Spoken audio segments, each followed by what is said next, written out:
Leaked footage shows YNW Melly getting stabbed inside Broward County Jail. The internet is in shock. Fans are panicking, and the details are disturbing. Reports say he was ambushed by inmates in a brutal attack. And now, everyone wants to know, how bad was it? How did this happen? Who was behind it? And most importantly, what's Melly's condition now? Let's get into everything we know so far. YNW Melly getting stabbed in jail.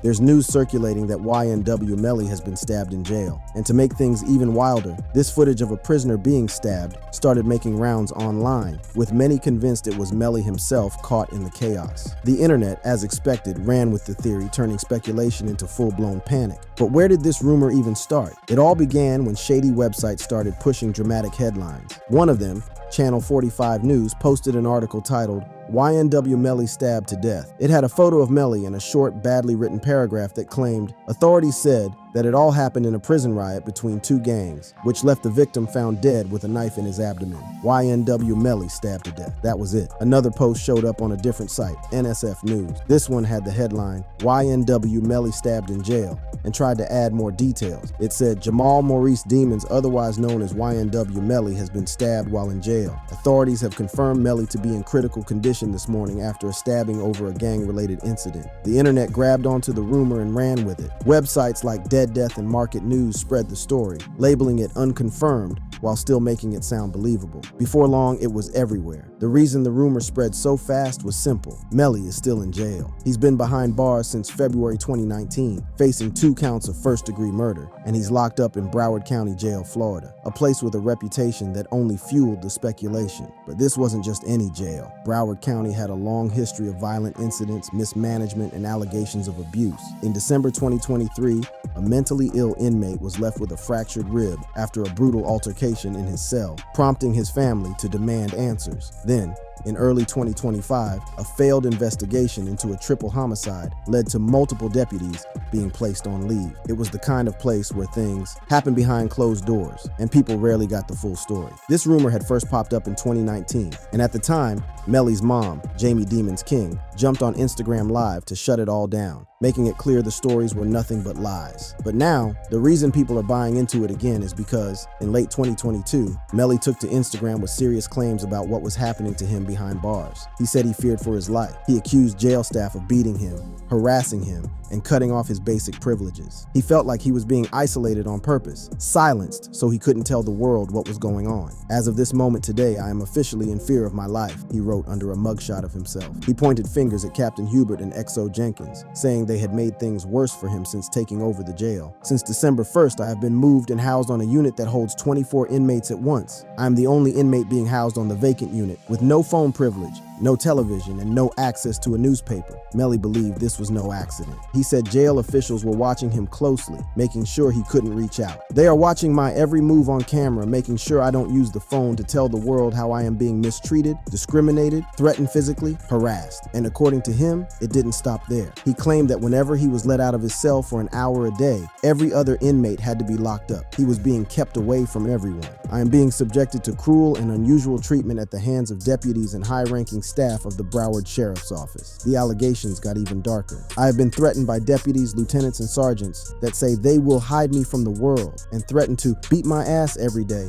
And if I tell my lawyers, they will lie and say I hit them first. He named Sergeant Anthony Kidd and Lieutenant Jean Baptiste, saying they had made direct threats against him. He believed that if things continued, it was only a matter of time before they did something worse. I have literally been hidden from the world, so I have no other choice but to believe the next step is them beating half to death like they do to other inmates almost daily here at the main jail in Broward County. Melly wasn't done. In a second post, he said he had been stripped of his right to call anyone, his family, his lawyers, anyone who could help. He called out the jail's excuses for keeping him from contacting the outside world. They say my phone privileges are taken permanently because all of the infractions over the last 7 months. That is a lie. He admitted that he had broken the rules by using another inmate's PIN to make a call, but according to him, that should have only meant a 30-day punishment. Instead, his phone access had been cut off since May 8, 2022. If I had been treated like every other inmate at this facility, my phone PIN would have been restored and phone privileges given back after 30 days per the handbook. Then he started asking the big questions. Why am I the only inmate on a unit by themselves blocked from any human interaction? He pointed out that other inmates, even those who had planned escapes or crimes over the jail phone, were still allowed to make calls, but for him, the rules seemed different. He believed it all came down to personal grudges. I am housed and surrounded in the care of power-struck deputies and captains of high authority that even have told me to my face that they don't like me, and I pissed them off. Melly didn't hold back. He made it clear that he felt trapped, not just behind bars, but in a system that was out to get him. I am not safe in the hands of these people, especially if the highest in command in the jail doesn't like me. I am in fear of my life. Then things got even messier. In March, another inmate accused Melly of having pipe bombs. That turned out to be false. A month later, he was hit with another claim, this time that he was planning a jailbreak. His attorney, Raven Liberty, denied both accusations. She said there was no truth to them, but even though they were proven false, Melly was still being punished. His visitation rights were cut off. Other restrictions were put in place. Liberty said all of this was making it harder for her to communicate with him about the case. And just when it seemed like things couldn't get worse, they did. Over the summer, the death penalty was taken off the table. But then, Florida's District Court of Appeal overturned that decision. Now, it was back. If convicted, Melly could be sentenced to death. Melly's situation had already been bad, but by November 2024, he had enough. He took legal action against the Broward Sheriff's Office, claiming they were violating his rights and treating him cruelly. His biggest complaint, isolation. He said he had been cut off from his family, unable to make phone calls or have visits for over 3 years. His legal team wasn't just asking for better treatment. They were pushing for something bigger, his immediate release. Attorney Michael Pizzi Jr. filed a lawsuit and held a news conference alongside Melly's mother and brother. He laid out exactly why they were taking this step. They're trying to break him down and get a result that they cannot get in the court system, Pizzi Jr. said. They are trying to wear him down mentally by not letting him even talk or visit with his mother or his brother. The lawsuit accused the Broward Sheriff's Office of violating multiple constitutional rights, including the 1st, 5th, 6th, 8th, and 14th Amendments. It also claimed that jail officials had been making it nearly impossible for Melly's attorneys to communicate with him. Pizzi Jr. said he had never been allowed a private meeting with his client. Every conversation happened with a glass barrier between them, making it hard to go over legal documents or discuss the case. His cruel treatment by the Broward detention authorities warrants his immediate release from pretrial detention, since the detaining authorities have shown such a callous disregard for his human dignity right to counsel, the lawsuit stated. Melly's mother, Jamie King, also held her own press conference with TMZ, addressing the situation directly. Her voice shook as she described the pain of not knowing what was happening to him. With everything going on, people started speaking out. One comment stood out. Imagine how they probably treated X in that jail, any other rapper at that. Or even if X was still alive and in jail for that case before he died. Free Melly? He doesn't deserve this. While Melly was stuck in his cell begging for help, something big was happening in court. Lawyers were pointing fingers and showing messages that they said proved Melly wasn't just in trouble. He basically told on himself. Trial of YNW Melly. Melly's case wasn't just about what happened that night. It was about the evidence, the accusations, and the battle between two competing narratives. He had been behind bars since February 13th, 2019, the day he was arrested for the murders of his two associates, YNW Juvie and YNW Sack Chaser. Chris Thomas was just 20 years old. Anthony Williams was 21. The crime allegedly took place on October 26th, 2018, according to prosecutors after a late-night recording session. Jamel YNW Melly Demons and his associates, Anthony YNW Sack Chaser Williams, Christopher YNW Juvie Thomas Jr., and Cortland YNW Bortland Henry left together in a Jeep Compass. But somewhere along that ride, things took a dark turn. Prosecutors alleged that Melly fatally shot Williams and Thomas from inside the vehicle. Then, in an attempt to mislead investigators, Melly and Henry staged the scene to look like a drive-by shooting, firing additional rounds into the exterior of the Jeep before Henry drove the bodies to Memorial Hospital in Miramar, Florida. Since then, Melly had been sitting in jail waiting as his trial faced repeated delays, with both sides fiercely debating the details. Authorities argued that this wasn't just a tragic shooting, it was premeditated. Forensic experts determined that the fatal shots were fired from inside the car, not from an outside attack. Blood spatter analysis and trajectory reports suggested that the gunfire came from the back seat, where Melly was sitting. This directly contradicted the drive-by narrative pushed by Melly's defense, reinforcing the prosecution's claim that this wasn't just a setup, it was an execution. But prosecutors didn't stop there. They argued that Melly himself had confessed to the murders. Prosecutor Christine Bradley pointed to an Instagram message she claimed was a confession. You'll see on October 26th, after about 8 a.m. in the morning, Eastern Time, multiple messages are coming in. Messages are coming in from individuals checking to see if he's okay. Melly now had over 4 million Instagram followers, but at the time he was still building his name. According to the prosecution, one of the messages he received that morning asked, "Yo, homie, you good? Let me know something. Bradley argued that his reply made everything clear. Melly had turned himself in and posted about it on Instagram. A couple months ago, I lost my 2 brothers by violence, and now the system want to find justice, he wrote. Unfortunately, a lot of rumors and lies are being said, but no worries, God is with me and my brother. His defense team pushed back hard. They argued that the state's case was weak, starting with the biggest hole, motive. Defense attorney David Howard didn't hold back. He mocked the investigation, even mimicking law enforcement in a cartoony voice. The battle in court was far from over. Melly's legal troubles weren't just making headlines, his music was too. His hit song Murder on My Mind had already gone gold, selling over 500,000 units. But after his arrest, the song took on an entirely new meaning. At first, Murder on My Mind was just another eerie rap track. Melly's slow melodic delivery mixed with heavy 808s created a chilling picture of a shooting. But once he was charged with murder, the lyrics hit differently. Yellow tape around his body, it's a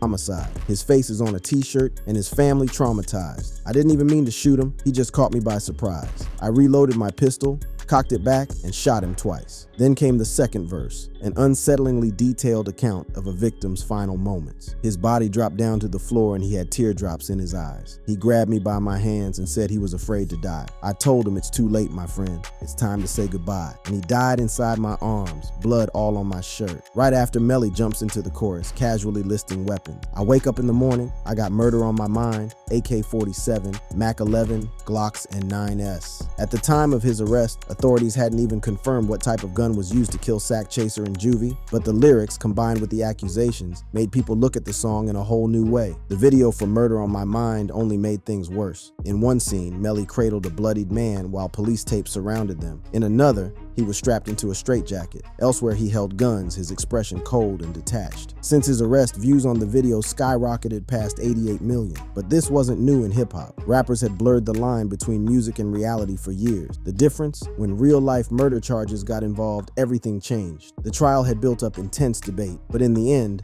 the jury couldn't agree. After 14 hours of deliberation spread over 3 days, they were deadlocked. Even after the judge issued an Allen charge, urging them to push for a unanimous decision, they remained stuck. Melly stayed in custody, waiting for his retrial. The new proceedings were set to begin on October 9th, 2023, with jury selection starting on October 17th. But early in 2024, the case hit another roadblock. Everything was put on hold while the court decided whether a video could be used as evidence. Then, in July 2024, Judge Martin Fine, who had taken over the case, finally set a date. The retrial was now scheduled for September 10th, 2025. Before that, a pre-trial meeting for Melly's tampering case was set for December 5th, 2024. A juror later spoke out, revealing just how split the jury had been. In an interview with Local 10, they said the final vote was 9-3 in favor of convicting Melly on 2 lesser charges of manslaughter. At first, it was 11-1. However, according to the juror, one person had caused chaos in the deliberation room. They claimed this juror was explosive and manipulative, even shouting homophobic slurs at another member. Eventually, they convinced 2 others to change their votes. Now Melly's fans are waiting. Some still believe he will be released. Others know the final verdict is expected in 2025, and only then will they know his fate. But people had a lot to say about Melly's case. Some were shocked, others didn't hold back. One comment summed it up bluntly. When everything you know about crime is from playing GTA, goddamn Melly is a stupid bastard. Another person thought about what must have been going through Melly's head at that moment. I can imagine the adrenaline and the anxiety of just murdering 2 people and realizing that your life is also done would make you do some stupid shit. Or just being from Florida, but not everyone was buying the excuse. As if the stupid shit didn't start with, I don't know, murdering 2 people. Then came the breakdown of what people saw as the worst mistake of all. Oh God, you know what's ridiculously more stupid than murdering 2 people? Murdering 2 people and then trying to stage a drive-by while shooting the staged bullet holes into the opposite side of the victim's entry wounds. Some comments weren't even about the crime itself, but about how fast life could change. Damn, he's 19, just a few years younger than I am, facing the death penalty. Life is crazy, man. Of course, others had no sympathy. Definitely old enough to know his left from his right. Oh, and also not to kill his friends. Melly's music was painting pictures of violence, but turns out he was no stranger to trouble. Way before he was famous, little 16-year-old Melly was already getting handcuffed and making excuses. Criminal history from a young age. Before the murder charges, before the fame, Melly had already found himself in trouble with the law. At just 16, he was arrested for firing shots at a group near Vero Beach High School in Florida. No one was hurt, but the charges were serious. He was booked for aggravated assault and discharging a firearm in public. This wasn't just a slap on the wrist. Melly ended up spending about a year in jail before being released on probation. During his police interrogation, he claimed self-defense but refused to say where the gun was. Detectives pushed him for answers, even warning that he could face more charges if he didn't cooperate. Melly didn't budge. He stuck to his story, and eventually, he was led out in handcuffs. Melly's time behind bars wasn't over after his first release. In 2017, he was arrested again. This time, it was for violating his probation from the 2015 shooting. It wasn't a minor slip-up. He ended up serving several months in jail before finally getting out in March 2018. Melly's time on the outside didn't last long. On June 30th, 2018, he was arrested again. This time, it was in Fort Myers, Florida. The charges included possession of marijuana, possession of a weapon by a convicted felon, and possession of drug paraphernalia. He didn't stay locked up for long. He posted a bond and was released the next day, but trouble followed him into the new year. On January 3rd, 2019, he was arrested again in Fort Myers, this time for possession of marijuana and drug paraphernalia. This arrest kept him behind bars longer. He spent about 3 weeks in jail before being released on January 25th. Melly's story didn't start with fame or controversy. It started in Gifford, Florida, a place where life wasn't easy. He was raised by his single mother, Jamie Demons King, who had him when she was just 14. Money was always tight. The neighborhood was rough. Violence was common. Growing up in that environment shaped him. At a young age, he got involved with the Bloods, a gang known for violent crimes, drug trafficking, and shootings. Gangs like these don't just operate in the background. They control entire communities, pulling in kids who have few other options. Melly wasn't any different. His affiliation with the Bloods became a key part of his life. This wasn't just a phase. It influenced the choices he made and the trouble he got into. The crime in Gifford was real. In recent years, the area had seen multiple murders within weeks of each other. Residents started speaking out, demanding answers. But for many, the cycle of violence never really stopped. Prosecutors later pointed to his ties with the G-Shine set of the Bloods, a faction known for criminal activity. In court, they presented photos, videos, and messages to prove his connection. One detective even stated, "Mr. Demons is wearing plenty of red," pointing out his gang-related clothing. The Bloods weren't just a local problem. They had roots across the country dating back to the 1970s in Los Angeles. Over time, different sets formed, each with its own hierarchy and control. G-Shine, the set linked to Melly, had a reputation for drug trafficking, robbery, and violent attacks to maintain dominance. At 15, he started uploading his songs to SoundCloud. His style was different. He mixed raw storytelling with melodic rap, pouring emotion into every track. People started noticing. By 2016, he had officially adopted the name YNW Melly, forming the YNW Collective with his close friends, YNW Sack Chaser, YNW Juvie, and YNW Bortland. Together, they had a vision. They weren't just making music, they were trying to build something bigger. Then came Murder on My Mind. The song wasn't just another track, it was dark, emotional, and filled with haunting lyrics. It blew up fast, turning Melly into one of the most talked about rising artists. By January 2022, the song was certified gold by the RIAA. His momentum didn't stop there. He teamed up with Kanye West on Mixed Personalities, pushing his career even further. His debut mixtape, I Am You, released in 2018, earned him a spot on the Billboard 200. His next mixtape, We All Shine, kept him in the conversation, proving he wasn't just a one-hit wonder. Even with legal trouble looming,